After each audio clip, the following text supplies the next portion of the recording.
Hi, I'm Jim McCann, founder of 1-800-Flowers. We created this podcast to share the wonderful people we get to interact with, we get to meet, we get to know, and most importantly, get to learn from. So I invite you to join us on this journey here on the Celebrations Chatter podcast.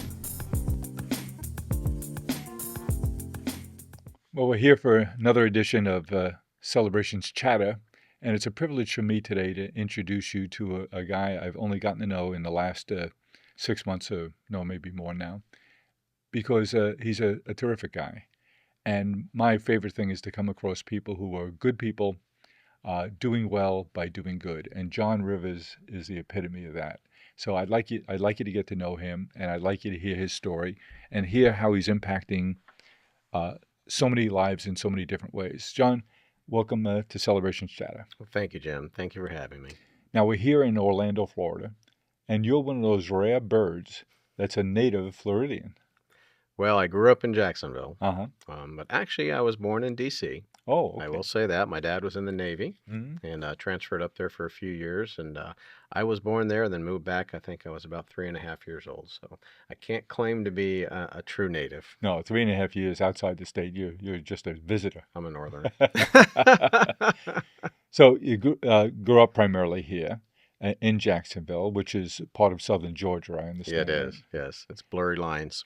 But your first career was in healthcare. It was. Tell us about that. I always wanted to be a physician.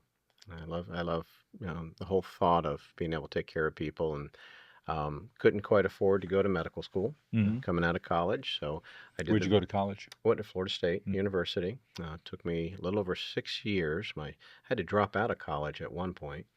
In the beginning, my parents got a divorce. I'm the oldest of four, and when that happened, it was my freshman year, and so my dad was gone, and so was the college funds. Sure. So I had to come home and started painting houses. Raised enough money to get into the junior college up in Tallahassee and worked my way through it, and finally got graduated and came out. And I still love the healthcare market. You were on the accelerator program. I tell people, college was 7 of the best years of my life. I know. You did it in 6. Yeah. You're an overachiever. And it's funny. Why are you rushing? Enjoy it. Well, the real world's out there. Yeah, it's always going to be there. My daughter graduated, in 2020. About 2021, she called and she says, "Is this it?" This is what I was anxious to get to. Well, I went into healthcare and started. And how did you go into healthcare? Well, I was a salesperson. Uh-huh. I started with a bag and worked for a company. It was 100% commission. And I would go doctor's office to doctor's office. And I had needles, syringes, bandages. And I would take orders. Yeah. And they would ship them to them the next day. And they moved me out to Dallas, Texas to open the branch there. And I always say I moved to Texas and I met the two loves of my life, my beautiful wife, Monica, and Brisket. I was out there. Good thing you had the right order. Oh, just only one time did I say it backwards. And don't you know she was in the audience? Never caught the end of that. But enjoyed a wonderful 20 years career in healthcare and was in sales only. Yeah, you met Monica in Dallas, but in she's Dallas. from South Texas. She is. She's from South Texas. She was going to school at a decorating school up in Dallas, and she's an interior decorator and designer, and she's the only member of her family to ever move outside of Texas. And so, as you can imagine, our early years of marriage, I was not the popular one at Thanksgiving. But it was a great career. And kept moving up and went into supplies and went into medical devices. So I was actually part of the team that launched the cardiovascular stent in the United States. No kidding. Yeah, with Johnson & Johnson Uh-huh. as Cordis division. Worked with them for a while, then ended up in Orlando. And was my goal was to find a small little healthcare company because I was traveling just so much. And my kids they were young and I was missing them, missing their youth. I was gone. 2 kids? 2 kids, Jared and Cameron. Jared's now 29 and Cameron's 26, but this is when they were 4 and 1. And so I left the career. I had a wonderful position with J&G, and I just wanted to find my goal, ironically, was just to have dinner at home. My goal was 3 nights a week. Yep. That's how bad it was. And I found a little company. We were $188 million and started up a specialty pharmacy, which no one had ever heard of. And I got on with them. They didn't, and I led sales and marketing and put corporate accounts together. And we increased it. We were $2.5 billion about 8 years later, and we went public. And eventually, wonderful company called Express Scripts purchased us. True. I was the president, so I did my 2-year earnout in that. And during that period of time, had a little transition. Something happened. I got a phone call, and it was a woman on the other end. Called me on my personal line on my desk, and she was crying. And I'll never forget that day, Jim. She said, Mr. Rivers, I'm so sorry to hear about your daughter. And Cameron was in kindergarten at the time, and I said, what's wrong? What happened to Cameron? She said, well, her tumor. She says, her terminal brain tumor. And I hung up the phone with her, and it took me about 20 minutes to get a hold of Monica. But that 20 minutes changed my life, because I started to realize here I was, and ironically, I was the head of the oncology department in our company. Uh-huh. It didn't matter how many resources we had, how much money we had, how many pharmacists, nurses, doctors working. None of that was going to solve this problem. It's that old problem that, if money can solve the problem, it's not a true problem. Yeah. All of a sudden, I was facing stark reality of, here's something that many families face that, don't know a way out of. And when Monica called me back, thank God, it wasn't Cameron, but it had moved me so much. I remember telling Monica, I said, we're going to find out who this little girl is, Yeah. and we're going to help as much as we can. I'll tell you the rest of the story, but I will tell you this. To this day, we don't know who that phone call came from. It was a mistaken call, but I know it was meant for me, because the words I remember were, Mr. Rivers, I'm so sorry to hear about your daughter. Had that call not come through, I would have never started the ministry and started getting into the restaurant business. Wow. Isn't that amazing? Wow. I thank God for that every day. And, well, depending on your beliefs, that surely sounds like a sign. Yeah, it really was. It really was. And that was the start of our barbecue ministry. I found the family, and they wouldn't take money from me, but I talked them into letting me do a barbecue fundraiser for little Megan, was the girl's name, and at their church. They wouldn't take money from you. Nope. But they let me do the fundraiser. Where did you do that? In Winter Park at church, St. Margaret Mary. Yeah. And I loved it. And you know what it was? Because I love to cook. Yeah. Always growing up. I love business, and I love to cook. What it was... In fact, you wrote a book. I did. I learned for the first time, because I love to create businesses, making happiness in life has nothing to do with money, has nothing to do with position and title.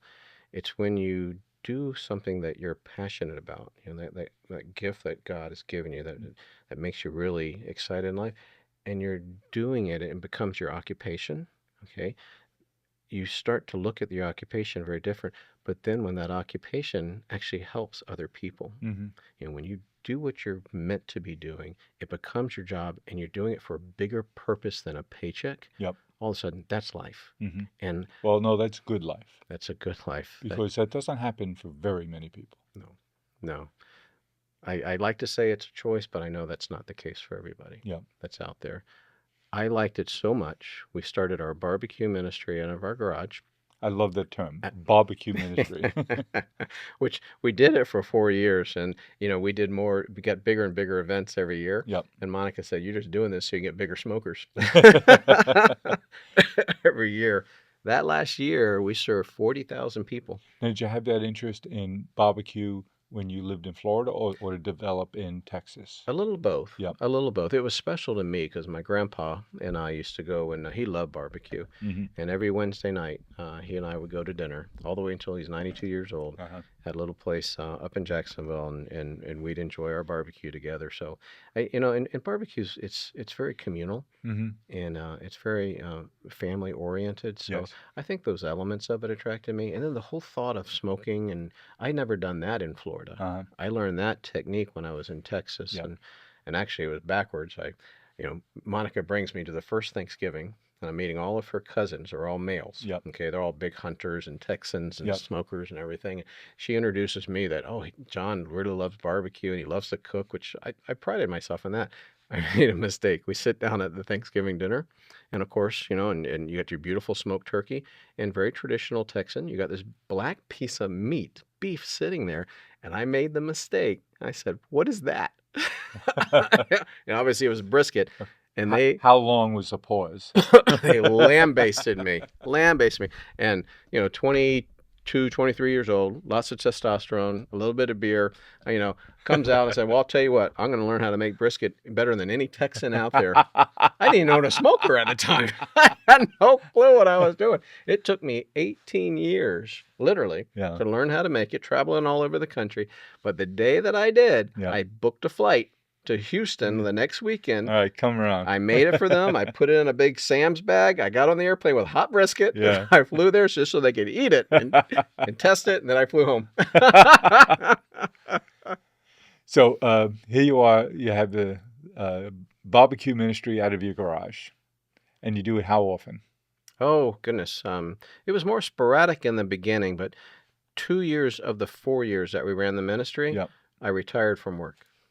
I was running this beautiful big company, Yep. but something happened. The person I was Monday through Friday Yep. going to work was not the same person I was on the weekends when I was doing the ministry. Yep. And that disparity became so great. I really questioned whether was I giving my heart to these people that were paying me, Yep. and was I really fulfilling what I wanted to be doing in life? So I retired. When my 2-year earnout was up, I retired from it. And I started doing more of the ministry. And by that point, we were doing, at the end, we were doing 1 to 2 events a week.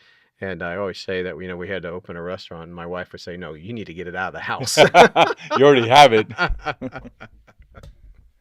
Faith has played, it seems to me, an important part your whole life.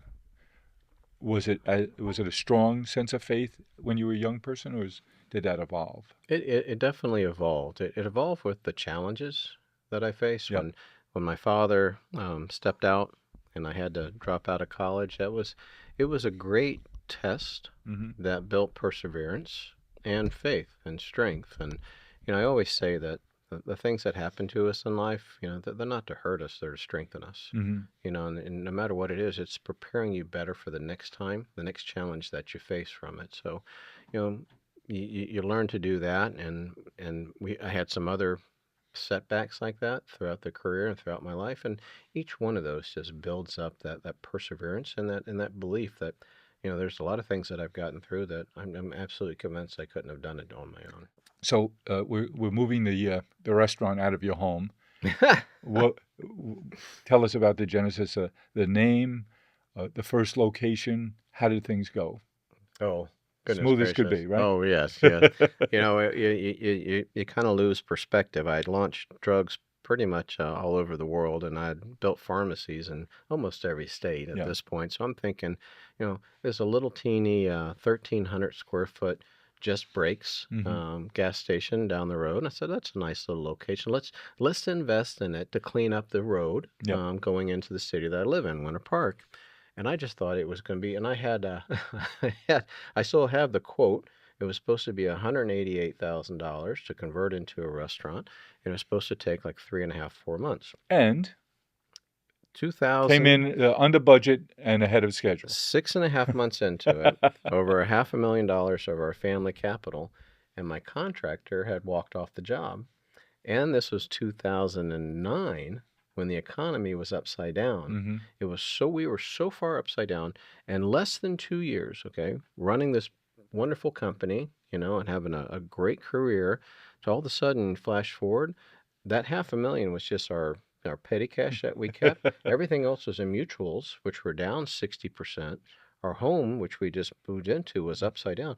For the first time in our marriage, neither of us thankfully came from any money. Yeah. For the first time in our marriage, we were down to 60 days of cash, and we didn't know how to get out of it. Yeah. And my contractor had stopped working on the facility completely. And I'll tell you, that was That'll test your faith. That was a test of it's just that you're just learning that perseverance and never giving up. And I look back, I look at some of the things that we're doing now, and people say, how because even the farm that we're building today, that the genesis of that was in 2015, and you just don't stop. You keep pushing for it. My previous CEO calls me up and says, When you were in the pharma business. From the pharma business. He said, "John, we're going to buy 3 specialty pharmacies." He'd gone into venture capital. and we're going to make the headquarters here in Orlando. Would you like to be considered to be the CEO of it? And here I am at my lowest point. And the call came in, and it was a Friday. And thankfully, I had the fortitude to say, let me pray about it this weekend and speak to my wife about it. And it was funny. On that Friday, when he called, my spirits were way up here because I needed an out. I literally, we did not know how to get out of this. Lifesaver. Yes. But by Sunday, my spirits were down here. And over the weekend, Monica and I were talking about it, and I have been speaking to her and planning to build this restaurant from the day I met her in Dallas, as a matter of fact. And we were doing it for good purposes. I'd already retired, so I wasn't doing it to make more money. I truly had this vision and of building something that would give back to the community and help and educate and enrich lives. And we prayed about it, and thank goodness for her and her strength. And she said to me, she says, Johnny, she says, if you truly believe this is what God wants you to be doing, she says, I will stand by your side, even if we lose everything. And just that weight that it took off my back, I called up my previous CEO and said, we're going to pass on it. And he was surprised because he knew the situation we were in. He said, why? And I said, well, I don't know where this is leading, but I don't want to give up on this dream. And I said, and I have 2 kids.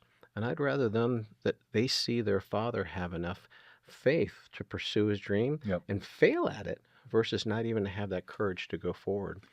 That's a tough decision. It was a tough decision, but it was the right decision. Okay, so you finished the restaurant.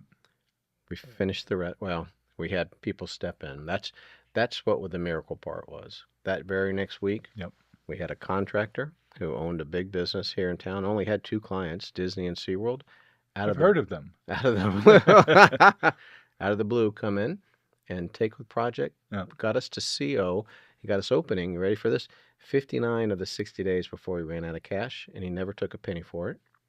And the next phone call came out of the blue from a gentleman named Dan Cathy up in Chick-fil-A, who had my brisket at some fundraising party, found out who I was, found out what we were doing, then found out the problems that we were facing. He came into my life and he stepped in and he gave me one of the most important things and lessons. And people say, did he give you money to help you out, to give you equipment? Like, no, he gave me encouragement. He stood by my side and he said, we've been through these trials and tribulations before. You're going to get through it. Here's some decisions. Here's some help. Here, he gave me some insight and some recommendations. And the thing that's important about that, I always tell people that I speak with that it doesn't matter. It has nothing to do with money, had nothing to do with position or power. You have the opportunity to encourage everybody that you meet, somebody every single day that you could pour into their life, and it has nothing to do with money and title. You can just lift them up and help them achieve their dreams or help them answer questions that they have. And that's a gift that each and every one of us can give to somebody else, no matter where we are. We talk about, and I write a lot about in the Celebrations Pulse, or talk about here on the Celebrations Chatter, about the power we all have. And I encourage people, we are concerned with, write about, and talk a lot about relationships. And my encouragement often is for people to use their power, because with your spoken word, which costs you nothing, and it doesn't even have to be spoken all the time, you can change how someone feels 100%. Dramatically 100%. About themselves, about life, about you. And it's just, it could be a glance, it could be an arm around the shoulders. You can change how someone else feels, good and bad. Yes. So be conscious of that and use your power to change how someone else feels, because, by the way, it's awfully good for you. It's like gifting. Yes. Gifting, when you give someone a gift, it releases endorphins in your own brain. Yes. It changes how you feel. 100% and agree. You can do that with a gesture. You can do that with a note you write them. Or a call you make, or a text you send. And in this case, Dan Cathy, by just being there for you, gave you strength. He did. And that's a gift. I have a little list that I read every morning in my devotion time for every day. And one of the key ones is, as I pray that today, everybody that I meet, I lift them up. I make they feel better even after a quick interaction with me than they did before. It's a terrific goal. And I bet you do it every day. I try. So the restaurant opens. Restaurant opens. Ministry Called. Pardon me? It's Four Four Rivers Rivers. Smokehouse. My wife came up with the name. I said, I want a traditional Texas ranch name. And I said, what do they call them? She says, well, normally it's just named after the families. I said, well, how do you get the number? She says, well, we got 4 in our family. We'll call it Four Rivers. But it also, ironically, has a tie back to Genesis. Uh-huh. And in Genesis 1, it talks about from the Garden of Eden, Mm-hmm. 4 rivers will flow. And those 4 rivers will flow out of Eden, and they'll help all these other different countries and around them. Mm-hmm. So it had a nice name to it, and we ran the business. We're still running it today. We're blessed. The ministry has grown within it. We have 31 brand impressions all around the country. Uh-huh. We're getting ready to celebrate our 15th year with it. Right now, we employ almost 1,000 team members, but we've used it as a platform to teach. Yep. Company owned? Company owned, all family owned, and teach in a lot of different ways and help the community and give back. Specific to some of the things that we're talking about. Every one of our stores from the very beginning, we always hire one special needs team member, Uh-huh. always. And it's funny, selfishly, I have to say, in the beginning, I did that thinking, okay, we're going to help that individual. And it's been the opposite. That individual, no matter who they are, no matter which location, they've blessed our team and they blessed our company. Mm-hmm. The team members learn that, they're beautiful people. That trepidation about how do I talk to them? Yep. How do it breaks down. Very quickly. It breaks down. And matter of fact, Sean, who was one of our very first young men who came on with us, 14 years ago, Mm-hmm. he's still with us to this very day. Mm-hmm. To this very day, down in the Kissimmee store. And Was the first one, which was in Winter Park, was that a successful right away? yeah, we were very, very blessed. Matter of fact, I remember the morning of the opening, we had 12 employees, and we were out of money. Mm-hmm. So I remember gathering. You needed a good couple of days to make payroll. I told the team we didn't have money to advertise. Yep. We didn't have money to promote. We didn't have a grand opening. All the equipment we bought was used, and most of it broke that day. Yep. And we gathered in a circle that morning, and we prayed. And I told them, I don't know what's going to happen after today, Mm-hmm. but we got this far, and I was very proud of everybody for doing that. And I said, we'll see what happens. And we opened up the doors at 11 o'clock, and lo and behold, people came in. goodness gracious, I remember asking Dan, what should I wanted, I'm still in the control mode, Yep. business, what we got to build a performa, and what should we be doing? Sales per day is how we track it in the restaurant world. And he said, you do about $600, $700 per barbecue in a day. You'd be doing market average. You'd be doing, $800, $900. You'd be doing really good.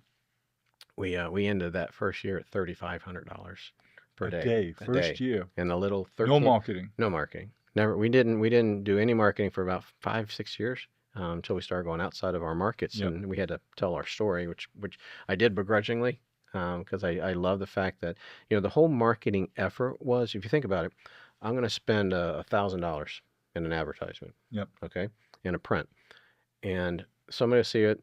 Okay, it's got to catch the rest. So I take that same $1,000. Okay, I'm going to do a donation. Okay.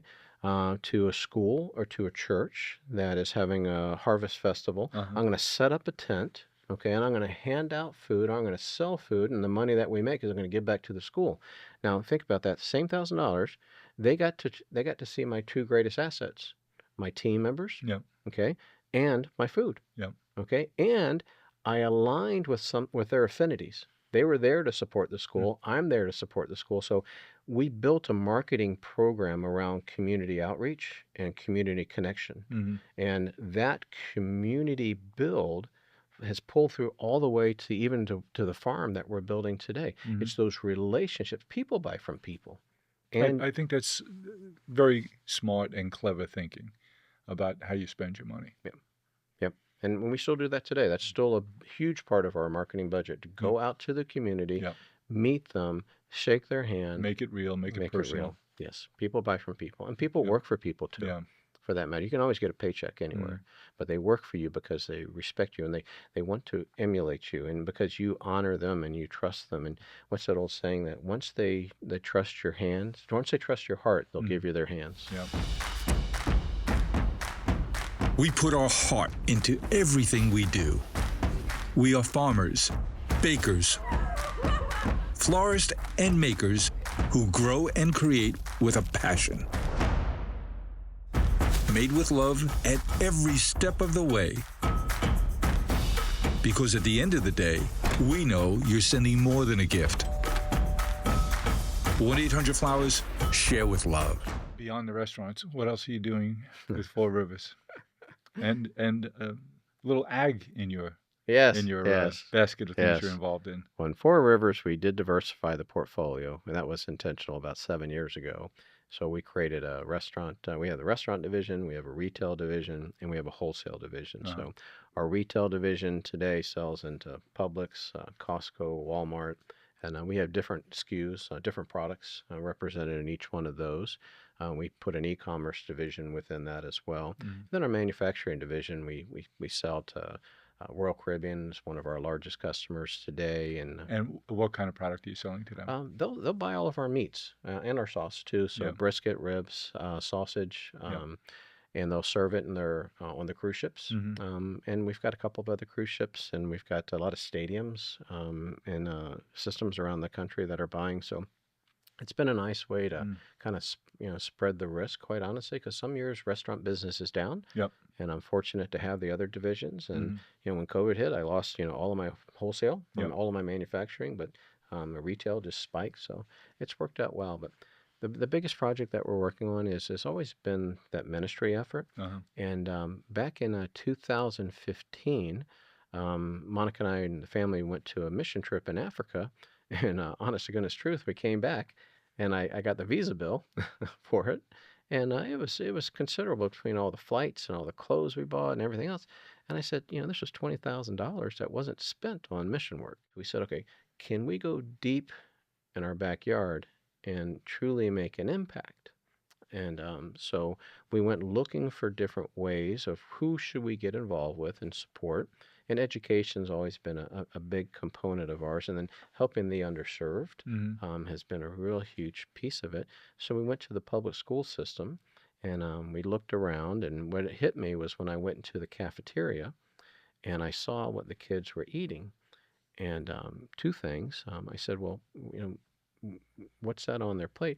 And the superintendent, who became a board member of ours and a friend, she said, well, we only get $1.71 a day to feed these students 2.5 meals.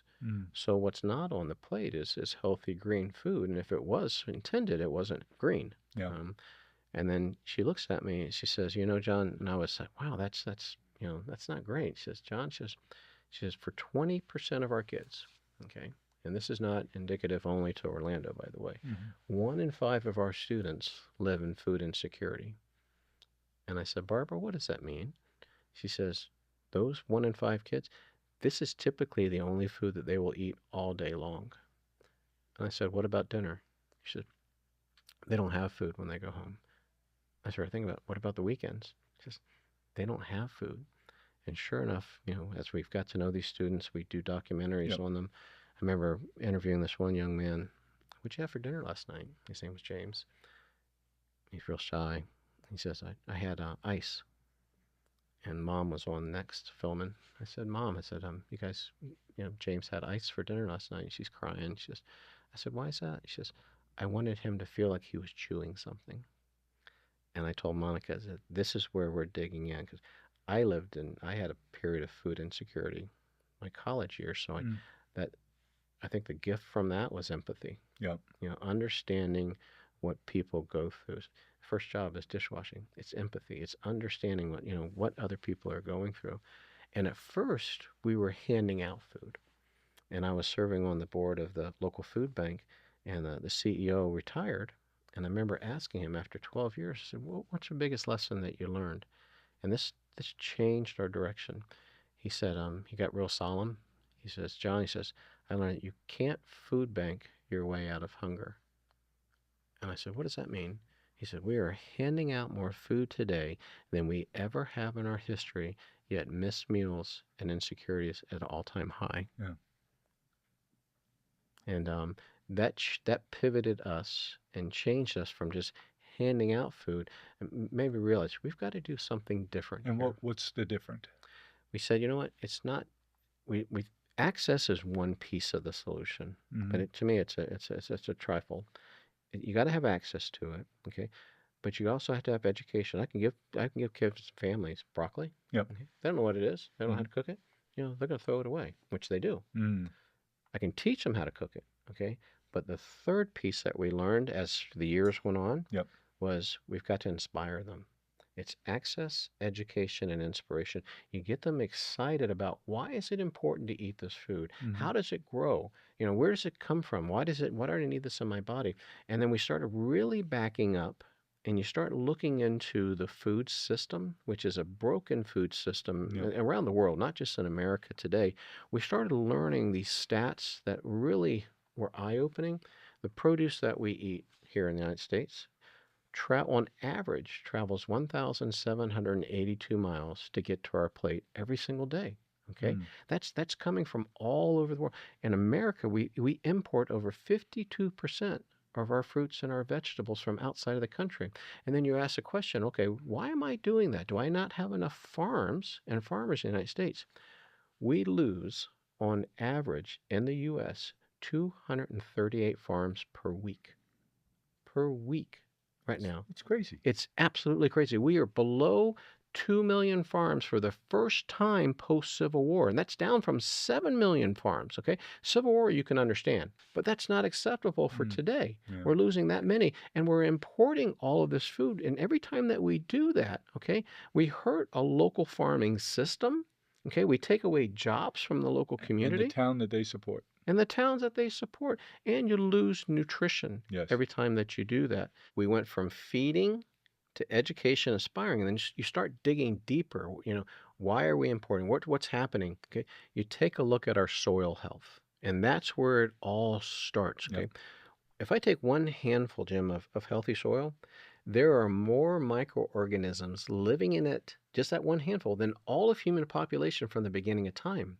That's how powerful that beautiful soil is, and that those microorganisms are Mm-hmm. essential to feeding the bacteria Yep. that's in the plant that makes it healthy. Now, that bacteria and those microorganisms, whether you eat the plant or whether you eat the animal that eat the plant, is Mm-hmm. essential for your body. And you know why? Because 90% of our composition is bacterial as well. Mm. And we're missing the big picture Yeah. of using food, healthy food, to treat chronic diseases and illnesses and prevent them. So let's go to the prevention. Tell us what you're doing on the farm. It's very, very, it's absolutely, there's a few different things. One, if you take a look around the world today, and I have to think at one point the world had healthy soil everywhere. Yep. We are going through a desoilization rate so rampant right now around the world. We have now gone through 52% of our healthy soil is gone. When you take all those microorganisms out of the Yep. soil, it turns to dirt. Okay? And at the rate that we're going right That's now, the difference between soil and dirt. 100%, you cannot Is produce life in dirt. The microbiomes in soil, Yep. when you kill them, it turns to dirt, Just dirt. and you can't grow in it. You can't feed any plants anymore in it. Uh-huh. Dirt is dead. Yep. Okay, dead microbiomes. And you take a look around the world. Okay, the World Health Organization, at the current rate of population increase, our diets of what we're eating, and then development and fertilization and all the stuff that we're putting in the soil that's killing it. Yep. The World Health Organization shows that the current trajectory, we have 60 years left before we run out of soil as a planet. I had an occasion to speak with Dr. Christopher Bischoff. He's the head of oncology research at Pfizer. Mhm. Wonderful man, a British fellow, just so smart. And I asked him, I said, Doc, why is it we're hearing about young people getting colorectal cancer? I said, I've heard of people in their 40s, in their 30s. I've heard recently of someone in their late teens. I said, how could that be? We never heard of that. And he said, there's a few schools of thought in the scientific community about what's causing that. One that he said has some real merit is plastic.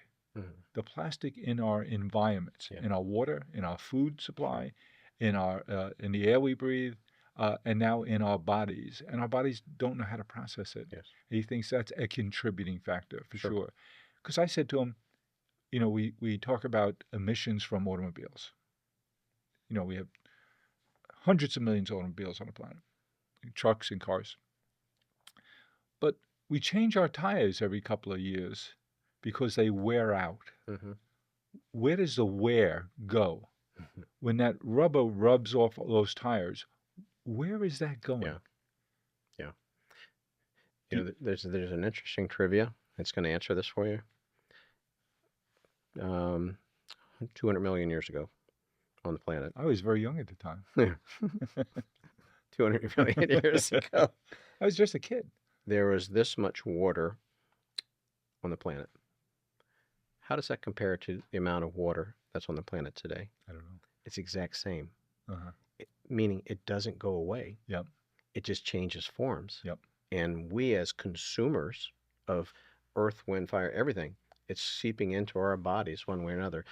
Jim, there is a direct correlation between soil health and planet health that is coming to light for the very first time in current scientific talks, and it's making its way slowly, begrudgingly, into the healthcare system talks as well. Which it's not only what we don't put into it, but it's what we add to it. Oh, pesticides at all. You take a look at autism in particular. Yes. Okay. So talking with your friend Jason Eichenholz recently, Yes. He told us that the incidence of autism have gone in the last 20 years, or 30 years maybe, from 1 in 153 Yes. to 1 in 36. 1 in 36 is what it is today.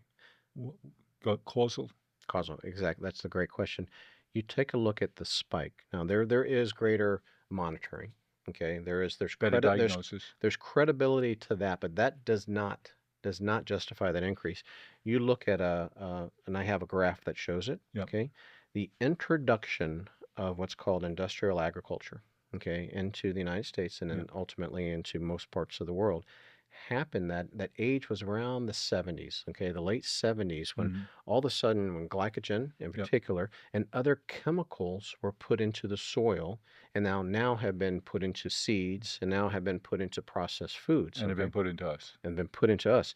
The spike of not just autism, but of most chronic diseases, you look and, before the 70s, it's a slow rate, boom, 70s. There is a causal, okay, of correlation between the use of industrial agriculture and the increase of chronic diseases that is 1-to-1. That was the impetus, the big aha moment for Monica, my wife, and I. Yep. We need to do more than just feed people. We need to create a place to raise awareness. Tell me what's going on at Four Roots. The purpose of the farm, Four Roots Farm. How did it start? Okay, it went from that feeding program to educating, to really understanding the broken food system. And it was that moment that we said, you know what, there's so much contributing to this broken food system. To give you an instance of it, in the state of Florida alone, remember we have 20% of our kids not eating? Yes. Remember we're losing 238 farms per week? In the state of Florida alone, on the fields, there's over 800 million pounds of produce that goes to waste a year. That never comes off the field. There's more food that goes to waste, and this is not indicative only to Florida, okay, than can feed all of our children population for the entire state. That's how broken the food system is. And when the problem becomes so immense and complex, and we haven't talked about the healthcare side of it yet, you can't fix it with building more homes. You can't fix it with giving out more food. You've got to build a place that pulls together all the different contributors to that broken food system, educates and inspires, and then potentially even get them all to work together. So Monica and I went all over the world, and we looked at all these wonderful education farms and teaching facilities, and we picked the best of pieces of each one of them. I said, I like this piece, I like that part. And we pulled together our vision, which was called Four Roots Farm, and it started back in 2015. And I still have the paper that I drew it on, and it was supposed to be a little teaching, campus. To today, to what it is. Now it's we got 40 acres that we're building. We have classrooms, we have event centers, we have 9 different growing systems and on the campus. And this is the important part. Is regenerative farming absolutely essential? Yes. Well, organic farming, is it important? Sure. Will it feed the population of the world? No. you have to have multiple growing systems to feed our increasing population. And it's not that anyone who dies on the sword for soil is wrong. Yeah. But it's not going to feed the world. Yeah. You've got to have other systems. So we purposely have aquaponics, hydroponics, aeroponics, soil-based rooftops, driven by solar power. And it's to show people as they come in from all over the world how you can produce food in a healthy way that contributes back to the planet and ultimately back to human health and our health as well. So, Four Roots Farm, 2015, you created right here in Orlando. It was a vision back then. Yep. And today, and we didn't have property, we didn't have anything. And today, now we're in construction. We have our first, the greenhouse opened up, wonderful Israeli technology that we brought in. But that greenhouse has 9 different growing systems in it. It's 1 acre greenhouse, Jim. You'll see it later today when we go by. Yep. It can produce over 40,000 pounds of produce per week. Wow. Per week out of 1 acre. Okay. Now, what's really interesting, you'll see when we go in there, we created a closed loop system. So outside of the classrooms, you have these huge cisterns. Yeah. That in Florida, it rains a lot. So we capture all the rainwater. The rainwater then goes into the greenhouse, into these 2 huge big tanks. Each one of them holds 200 tilapia fish. Yep. Okay. Tilapia are omnivores. So the fish are eating the excess produce and the waste from the fields and Yep. from the farm. They eat that. They do their business, and they create their poop, their waste. Yep. We then take that waste, okay, we filter it out, and we create a nutrient-dense waste that not only goes back to feed all the plants in the greenhouse, but we connected all the waterway systems through the entire farm. So their waste, which is generated by rainwater and generated by the waste of the food, is actually feeding the food back. So we have no fertilizers that we bring in, and as long as it keeps raining, we have water. We don't have to bring water in either. It's amazing. And who works on this farm? Oh, we got a wonderful team. Wonderful team. Farmer Josh is our head farmer, and he's got a whole team there. We got interns right now every summer that we bring them in, and they love it. But we also, we wanted to use it. We don't call it a farm. We call it a campus.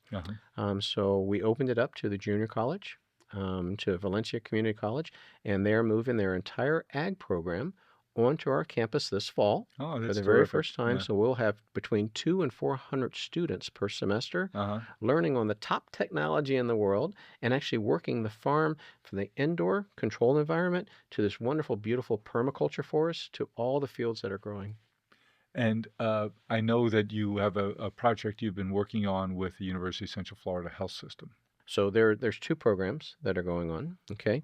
The one that I think we're talking about is on the medical side. Yes. So perhaps because of my background in healthcare, we absolutely believe that there's that tie back between nutrition, soil health, and human health. Yeah. And give us the evidence. Right. That's the problem. The 2 sectors, agriculture and healthcare, they work independently. Yep. And they don't, and understandably, they don't cross paths. So we built on the farm. We proposed this idea years ago called the Culinary Health Institute. And the Culinary Health Institute is to bring together the research of the use of food as medicine. And there's a lot of great programs around the country, but here's what really makes it unique. None of them are based on a farm.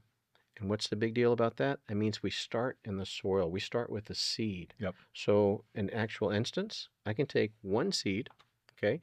I will grow it in 9 different mediums, okay? And I'll test my input, output, my ratios, and my growth.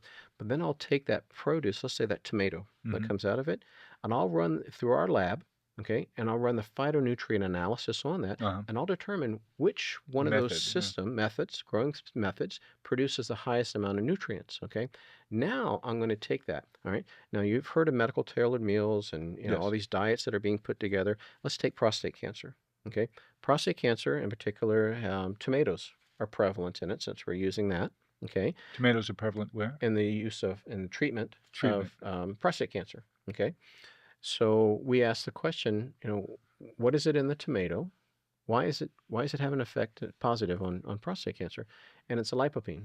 Okay, so then we beg the question, okay, which varietals of tomatoes of the 100,000 plus of them have the highest markers of lycopene. Mm. So that's when the phytonutrient analysis Yep. comes in. Let's take those 3 highest varietals. Yep. Let's merge them. Okay, let's create a new variety of tomato that doesn't exist today, that is specifically designed, okay, To increase more lycopene. for more lycopene and have it affect a higher efficacy rate on prostate cancer. We call it condition-specific farming.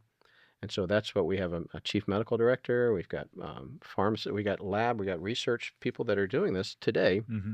And it's tying together a lot of great work that's being done around the country, Texas A&M, USDA, around what's called DRIs. It's looking for the dietary indicators of DRIs. yes. It's a dietary restrictive indicator. It'll tell me that this nutrient is having this impact on this chronic disease or this disease treatment. So someone's discharged from the hospital now. Mm-hmm. They stop in and say hello to you guys. Mm-hmm. What happens? Well, very basic. I'm going to give them a fresh box of produce to take home. Yeah. Okay. And change their diet, and then teach them, invite them to our cooking classes, invite them online, invite them to meet our staff, our medical staff, talk to nutritionalists, and hopefully change their diet. Now, what we had to do to change healthcare, okay, systems today, and I know this firsthand, you're not going to change healthcare systems until you have the empirical data that changes and shows them how it's going to financially benefit them. Okay? Mm-hmm. So we created a clinical trial. We did our first phase of it about 2 years ago. Our partners were Advent Health. And we took 100 patients, 60-40, cardiovascular and diabetes. We created meals specific for those patients, those diets. That was prescriptive to have the best nutritional shot at improving that condition. Absolutely correct. Specific to that condition. We took those patients and we put them, after they got discharged, on regimens of 30, 60, 90 days where we were providing meals to them and providing food. And education. How to cook it, how to eat it. Key. Absolute key. And at the end of it, we demonstrated a 64% reduction in readmission rates. Okay? That's millions of dollars of savings back to the healthcare system. And that was just from the 100 patients. So now we're seeking grants. So Florida Blue's got their arm around your shoulder now, I would believe. Everybody does. Yes. It saves everybody. You know, if you can keep a patient and out, that's treating people who have the condition. We're not even getting to the conversation about prevention. 100%. So we're designing now the Culinary Health Institute as a wraparound to the patients from the very beginning of prevention. Here's a lifestyle. Yeah. That diet is a key piece of it, but it's yoga, it's stretching, it's physical exercise, it's coming to peace and being calm, and all those stressors that relate to increases in diseases. Mm-hmm. Okay, and then it is a treatment. Okay, because our bodies are going to break down. Yes. You know, once you do get sick, okay, now what do? Okay, it's never too late. You know, and it's amazing the impact of food and diet will have on our health and our agility and our mental health too. Yes. Just our energy levels. You look at these poor kids and, you know, the stuff, the chemicals that we're pouring into them. Of course, ADHD is at highs. You know, it's diet related. You say there's an awful lot that's diet related. Yeah, and I want to be careful because I'm not a physician. Yep. And but you did stay at a Holiday Inn Express last night. I did carry a bag of drugs. It is absolutely diet related, and there are so many studies that are showing you take sugar out of the kids' diets. Sugar's the big culprit. Sugar's a big culprit. It's such a destructive nutrient, if you even call it that goes into our body. I know he's a man of science, but I'm a fan of Dr. Lustig up at Columbia University, Brooklyn boy who made good, and I've read a lot from him recently and watched a lot of his videos, and he said it's absolutely a poison, and it's self-inflicted. 100%. I think I shared with you, sugar has a addiction rate of 10 times higher than cocaine. Once you ever notice that around the holidays? You start eating some sugar? Sure. Cookies, cake, so-and-so. All of a sudden you want more and more and more. It's an addiction. Yeah. You know, your body begins to crave it. And the sad part is that's the number one thing that feeds cancer is sugar. Yeah, there's a biologist up at Boston College who's doing some great work here too, and they're all saying the same thing. Yeah. That well, in particular, the fellow at Boston College is saying that cancer is a metabolic disease, Hmm. and metabolic means it's influenced by its inputs, and if we have the diets that so many of us have, and you're just feeding more and more sugar, sugar is fuel Feel to for it. cancer, and you can starve cancer too. And here's the correlation, okay, to bring it home. Okay. Your body's going to break down. Okay. You're going to be susceptible. Maybe it's cancer, maybe it's diabetes, so and so. Okay. Food and environment are not the 100% contributor, but they will accelerate it. Yes. Okay. Climate change. Okay. What's happening on our planet? Are we 100% contribute? No. Climate change is cyclical. Yep. If you look at the history of the world, but are we accelerating it? We're contributing to it. Contributing, and it's the same. Yeah. We're contributing to both of them the same. And I always say, hey, you know what? If you look at the end of the book and we're fighting Mother Nature, Yeah. we're going to lose. Who's going to win that fight? Here's a little hint. We will lose. Yes. Four Roots. What is it today? What do you hope it becomes in the next couple of few years? Well, we just finished up phase 1 of construction, Uh-huh. which is all the education piece of it. Our next round of construction correlates with fundraising. Yep. So we've raised $32 million. So Four Roots, is that a for-profit or not Oh, for-profit? it's a not-for-profit. Yep. Yeah, it's not-for-profit, and it's all community. Yep. It's just been wonderful, the organizations that have come by our side and helped us raise that. So now the next phase is community. So it's the event center, the Mhm. restaurants, the outdoor pavilion. And the way that we've built this, we brought business into philanthropy. Mhm. Each phase is sustainable. Mhm. So there's 9 revenue centers within the model. Last year alone, as a not-for-profit, we created all these businesses, a CSA program, a composting program. We generated $1.6 million of organic revenue. Wow. That's not donations. Yep. And this year it'll be over $2 million. So we pay for overhead Yep. by the businesses that are spurred within the not-for-profit. Mhm. And I think that's, quite honestly, that's the future of not-for-profits. You can't just continuously put your hand out Yep. and ask for money. You've got to find ways to stand Generate. up. And not everybody can generate all their overhead, but that's Yep. okay. Generate what you can. Mhm. What kind of influence is Four Roots having on agriculture and around the state of Florida? We're just beginning. So I want to be careful about, making it's getting attention, and that's good. Yeah. Part of the strategy was we want to bring the farmers in. Yep. Okay. And if we take a hard stance of you got to be organic, you're never going to get their support. Mhm. Okay. We've gone the opposite. Okay. We go and we partner with them. We work with 52 farmers today. We bring their produce into our CSA program, Yep. Community Sharing Yep. Agriculture. We have almost 2,000 houses that we deliver to now every week or every other week. On a subscription? Yes, on a subscription. That's the bulk of our revenue that Yep. comes in, and that supports all of these farmers. And then on top of that, we teamed up with the Florida Department of Ag, which are wonderful people up in Tallahassee, and they helped us fund a documentary, which we are creating right now. We just filmed the last leg of it, telling the story of the Florida agriculture and the history of it and the Florida farmer. So Mhm. we're building up because I believe in it. And, you got to have farmers. What's that joke?